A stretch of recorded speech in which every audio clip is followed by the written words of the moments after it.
Bismillah ar-Rahman ar-Rahim. I start in the name of Allah, the most beneficent, the most merciful. My name is Zain. I'm Hamza. And this is the H&Zee show. As you all know, this week is the shahadat of our 7th Imam Musa al-Qazim alayhi salam. So therefore I'd like to start off by reciting a little noha. Inshallah I'll recite more of it towards the end of the program. After a loud salawat. Allahumma salli ala Muhammad wa ali Muhammad. Kera nuksan si काज़म दियाँ करियाँ जे लहा देंदे केरा नुकसान सी काज़म दियाँ करियाँ जे लहा देंदे लाश मज़दूरां तू चकवाई मुसलमाना ने लाश मज़दूरां तू चकवाई मुसलमाना ने कोई वारिस ही बुला देंदे केरा नुकसान सी काज़म दियाँ करियाँ जे लहा देंदे Allahumma salli ala Muhammad wa ala Muhammad. How are you, brother Hamza? Not too bad, Zain. How are you? Alhamdulillah, good. How's your week been? This week been very busy and very quick, as always. As always, it goes very fast. And as you all know, you have a chance to win a beautiful prize. The prize this week, as every week, is a £25 gift voucher. Can we show that to the viewers out there? Please. There you go. That's the prize for this week. £25 gift vouchers. You can redeem this voucher on myshop14.com. Make sure you check out the website. You can get quite a lot of religious things. You can get rings, tasbees, janamas, lots of artifacts. I was actually looking at it myself. They do books, rings, pendants, Sefer Sajadiyas on there. You've got abars, Irani chadars on there. So you've got quite a different variety of stuff. Exactly. A lot of people who haven't had the chance of going on ziyarat, or those who have and not been able to get these things, you can now purchase them on myshop14.com. So there you go. So inshallah the quiz question will be revealed very shortly. But as you know, Brother Hamza, we always start with a topic, and this week's topic is very important, I think. I think so. This week's topic is very interesting for both of us, I think. Yeah, for both of us and everyone out there as well. So this week's topic we want to kick off is leadership. Leadership. Now, I think leadership is one of them topics that involves everyone in terms of work. Exactly, because everybody has become a leader at some point in their life, in terms of their education, in terms of their work. And obviously we all believe in a leader in terms of our religion. Yeah, definitely. So before we talk more about leadership, as you know, we always share a hadith of a week. And this week's hadith is by the Prophet sallallahu alaihi wasallam.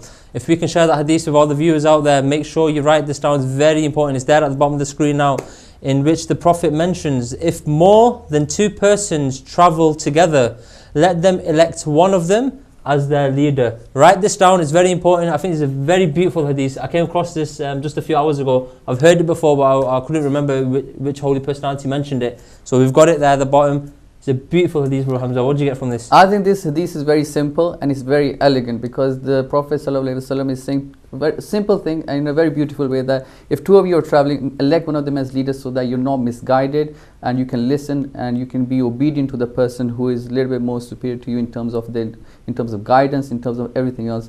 Let me start off by, I think, my understanding of what this hadith means to me. I would like to kick off this, or like to say what leader actually means. I think leadership simply means when you follow somebody, or somebody is there to guide you. And obviously we believe in religion of Islam, where we have leaders in the name of our imams, the 12 imams. They are our biggest leaders. So we are their followers, and they are there for our guidance, for our well-being, for our happiness, and to guide us to the right path. Definitely. I mean, when I looked at this hadith, first thing that you think is that, look, the Prophet is emphasizing the importance of leadership just amongst when you're going out together, for example. So you could be going out as a group of friends on a trip. I mean, I've experienced this myself. I've been to like a resort with 4 or 5, but I think there's about 20 people. When there's no leader, everyone's like, no, I want to go here, I want to go there. You get into this like a little bit of a situation where you start partying into groups. So hang on, if you had a leader in this situation who made the choice for you, but obviously he considers what everyone wants to go, where they want to go, what they want to do, and then from there arrange a timetable, a schedule that, look, first we will go here, then we will go. Then I'm sure everyone would follow that leader. Absolutely, and also the leader is always looking out for the safety of all the followers, all the people that are with them. Before we give any religious example, I just want to share a more worldly example. Like everybody has been through primary school, or when you were young, and your leader is your teacher. And when you go on trips, or it's not even trips, when you're crossing the road, the teacher is always there to guide you, to show you to how to cross the road, or how to be safe. And everybody follows the instructions. So this is an example which we can give in a worldly sense, but there's lots of examples which we give in a religious sense as well. Exactly. So leadership doesn't just mean Islam, it means your general worldly life as well. It could be, like you said, school, it could be for when you go out as a group of friends, it could be even in the workplace, that look, you are leading a team to progress and to carry out their duties to the best of their abilities. For example, I'm sure you've experienced this such situation at work when there's conflicts, or you need to show that, look, these are the qualities that a leader should have, and these are the skills that are required to make sure that the team work together. Exactly, because you see all the things that, the things that's lacking in some people, or in a team. And a leader is somebody who then takes the stand and takes charge and says, look, I'm going to be responsible for you guys if you follow me in the right way. So if you can follow your leader, and if you do the right things, then your leader is responsible for you, and they will take you towards the right path. I think it's important that we discuss in terms of the qualities that should be seen in a leader who is successful. I mean, what are them qualities? What qualities that person possess? I think there are lots of qualities a successful leader should have. I think main quality for me personally, which I've experienced in my work and throughout education, school, university life, is fairness. I think if a leader is fair, then that person, you can follow that person, because they will always look out for you, they'll always be responsible for you, and you'll be safe under their command. I think we're going to kick off the quiz question very shortly, but before we do, I'm going to read out this beautiful note on leadership by Imam Ali when he addresses one of his companions, Usman, in which he mentions the best man in the sight of Allah is a just ruler who has just been guided by Islam and who guides others towards it. So basically it could be through your actions, through you leading an army, through you carrying out your daily duties, and who keeps up the Holy Prophet's traditions and who exterminates the vile innovations. The worst man in the sight of Allah is a despotic ruler who himself is misguided and misguides other people, who accept traditions and reintroduce the discarded innovations. So basically they bring innovations into the religion, whether it's through their actions, whether it's in certain months of the year. I beseech you in the name of Allah not to be such a leader of this ummah as to be killed by the oppressed. For it has been predicted that a leader of the ummah who will open the gates of everlasting bloodshed would be killed himself. He will create doubts amongst the ummah and will cause widespread disturbances, with the result that people will not be able to distinguish between what is right and what is wrong. So basically, the Imam there is saying that you need to be a leader in such a way that you make sure that you are following the traditions of the Prophet. Absolutely. You're not bringing innovations into the religion. And that's such a beautiful hadith by Imam Ali, because it's come true. If you look at historically, what he's mentioning in the hadith has come true, where a leader from the Muslim has emerged and he's been unjust. And obviously look what's happened is, without giving anybody's name in particular, but he was killed by his own people because of this. There's loads of people like that. There's situations in Egypt, situations happened in Iraq. Look, read history, you find out these leaders who oppressed other people, look how they died. They'll get punished in this world and the hereafter. Absolutely. So there you go. Inshallah, we're going to give a more religious view on this as well. But before we do, I'm sure you're all waiting for the quiz question out there. Inshallah, we'll show you the quiz question this week. If you want to win that £25 voucher, this week's quiz question, as you know, it's always related to the Holy Quran as well. I think it's an easy one, Brother Hamza. What do you think? I think it could be potentially be an easy one, but sometimes we'll have a look. There you go. In which surah is the name of Allah repeated in every verse? I think it's a very easy one. In which surah is the name of Allah repeated in every verse? I mean, to make it easier, we're giving you 4 options there. A, Surah Nuh. B, Surah Mujadila. C, Surah Tawbah, and D, Surah Ikhlas. So which one is it? Well, I think all you got to do is the short surahs, just type it in Google, read them and see if Allah is mentioned in every verse. if Allah is mentioned in every verse, that's your answer. So inshallah, that quiz question will be at the bottom of the screen as well, and you can pick up the phone and you can ring us and hopefully take part in the quiz draw this week. And also, if anyone would like to recite a Noha or something relating to the Shahadat of our 7th Imam, please feel free to do so, as we would love to also hear something as well. Absolutely, because these days are very important days where Shahadat of one of our greatest leaders. He's, you know, we believe in the 12 Imams, and he's one of our Imams that was martyred on this day. So it's obviously we send our condolences to the Imam of our time, and also if there's anybody who wants to share any life stories from Imam Musa al-Kazim, then obviously feel free to do so by calling us on this number. Definitely. Yeah, but we're coming back to leadership on the Islamic perspective now. So obviously, like, you know, in part of our Asul ad-Din is imamat, which means to follow an imam and follow a leader. Follow a leader. And obviously people get confused with the word imam itself. Obviously everyone's called imam nowadays, but in our fiqh, imam is someone who is a leader, and it's someone who is chosen by God, introduced by the Holy Prophet, and then by each preceding imam. As we all know, the famous day of Ghadir. Absolutely. In which Prophet mentioned in front of everyone about Imam Ali, man kuntu mawla fahada Ali and mawla. Exactly, and the fact that you mentioned Ghadirikum, I just want to share that the verse from the Holy Quran where God is saying that today I perfected your religion and completed my bounty upon you, and I was satisfied that Islam be your religion. And again, this verse is, if you look at the commentary of this verse, all the people who have commented have said that this verse is relating to the event of Ghadir-e-Qawm, where Imam Ali was made the leader for all of mankind, and all the people that were there pledged his allegiance, and they showed that yes, we are your follower, and yes, you are our leader. There you go. And obviously, when you look at a religious perspective of leadership, it's very important to look, not compare it to the leadership of the world, of our world, and if we're working or we're going out with a group of friends, because leadership in an Islamic perspective, obviously when it comes to the imams that we believe in, they have to be ulul amr, which means the holders of authority. They have to be removed. They have to absolutely contain no sins. They issue no command other than that which is in line with the laws of Allah.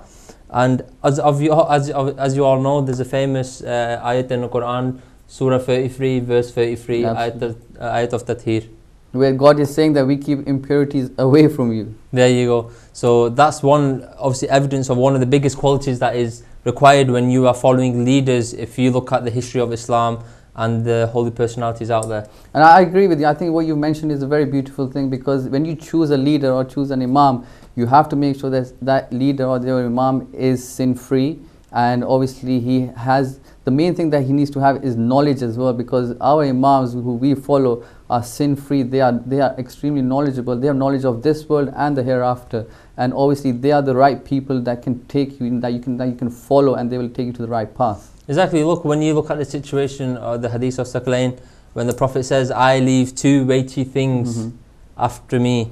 One is the Book of Allah, which is the connection between the heavens and the earth, and the other is my holy progeny, my household, and they will never be apart. So stay with them if you want to make sure you are taken towards the right path, and they will stay together all the way. Absolutely. This is again Prophet emphasizing the importance of two weighty things, and obviously one of them being the Ahlul Bayt, which is our leader. Again, bringing back to the topic, all the 12 imams, the 14 Masumin that we follow, they are our leader. They're divine, they are sin-free, they have a lot of knowledge, and obviously they are a source of goodness for all the mankind. And if you want to follow them, then they are the right people to follow, rather than anybody else which you have in today's world, made up people.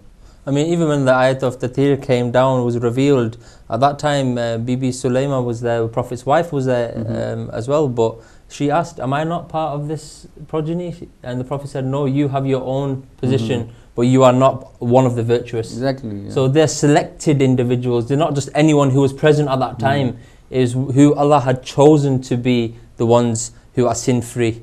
Exactly. I think the fact that you have to look at all the qualities that they had all the qualities that a leader should have. You keep repeating the fact that they were, sin-free. They were pure. They had knowledge, and they were celebrated. And I think for me as a Muslim, it's a huge sense of pride.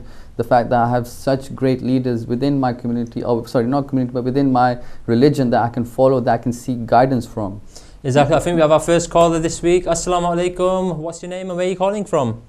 Walaikum salam. My name is Zain Shah, and I'm calling from Sheffield, and I would like to answer this question. Yeah, what's this week's answer? In which surah is the name of Allah repeated in every verse?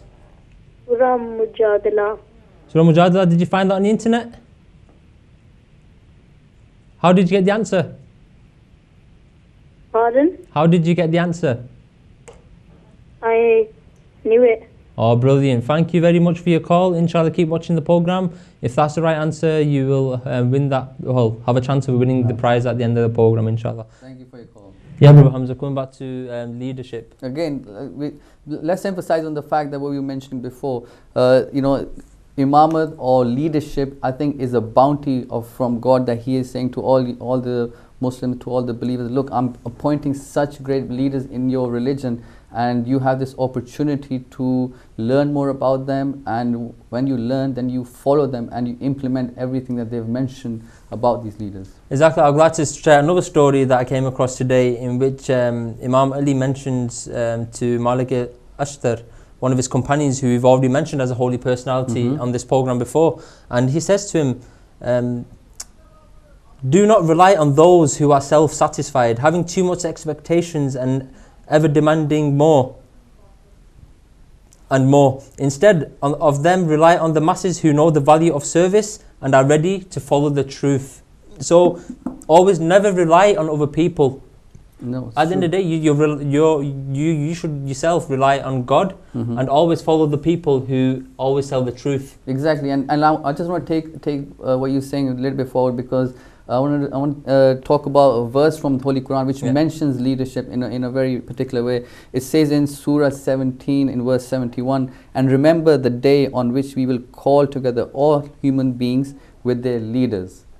Like, that's such a powerful thing. Read that again, Brother Hamza. I'll read it again for you. It's Surah 17 verse 71, and it says, and remember the day on which we will call together all human beings with their leaders. So basically, there's another proof to say that, look, you will be. We need to be aware who the leader of our time is right now. Because God will call you and He say, "Who is your leader?" And if you say, so and so, then that person will be asked, "Who's your leader?" If it's going to be a football player. Exactly. If it's a football player, or if it's a celebrity, or if it's somebody else, somebody local, then he's just a normal human being like yourself and like me and you. We need to choose somebody who is infallible, somebody who has more closeness to God, somebody who's fair, and somebody who God likes Himself. So basically, that's why we need to be always gaining knowledge, reading the lives of our holy imams, so we get to know who these personalities are. If we don't read about them, gain knowledge, how are we going to say this is our leader? Exactly. Just by saying the name doesn't mean he's a leader. You've got to read about his life. You've got to know who your leader of the time is, and you've got to act according to the way they want you to be successful. I think I have another caller, Brother Hamza. Assalamu alaikum. What's your name and where are you calling from? Hello, assalamu alaikum. You live on air. What's your name and where are you calling from? Hello, assalamu alaikum. My name is Javed Said. Wa alaikum salam. Wa alaikum salam. I want to answer your question. Yes, please. It's Surah Tawbah. Surah Tawbah, okay. That's great. Thank you very much. Thank you very much. Okay, thank you. Yeah, there you go. So we got a caller there. Yeah. MashaAllah. So everyone's ringing. We get different answers already. Okay, so that's giving some of the viewers, they might be confusing some of the viewers. Because that's it. People might get confused now, which is the right answer.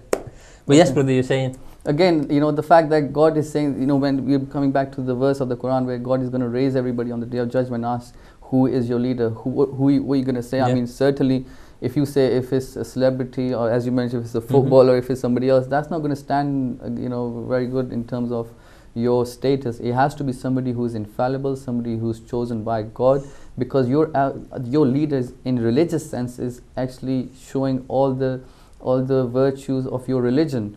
So if you choose somebody who's religious and somebody who's divine, then you know that that person has knowledge. I mean, for the best leader that you can choose for mankind is obviously from the household of the Prophet, peace be upon him. And if you mention their names, then God knows that, you know, He has chosen these people as divine. He has given them His knowledge, and their actions prove and show to yourself and the whole of mankind that they are the actual leaders. There you go. We have another call. Assalamu alaikum. What's your name? Where are you calling from?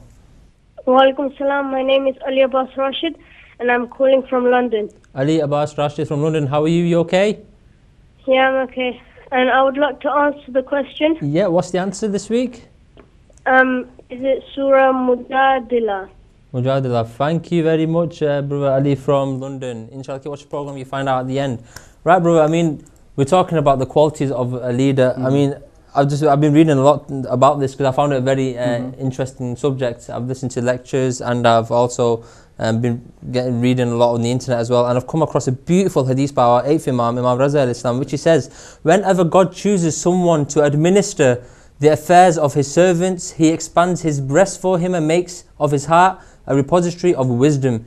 Incessantly He inspires him with knowledge, and there is no question he is unable to answer. He is never uncertain of the correct path, and through his inerrancy he is pure of all sin and rebellion. He is sustained always by God. So God is the one who always sustains that individual and succeeds always in traversing his path. Error and sin cannot touch him. God it is who has bestowed this exalted station on him, so that he might be a proof to His servants and a witness to His creation.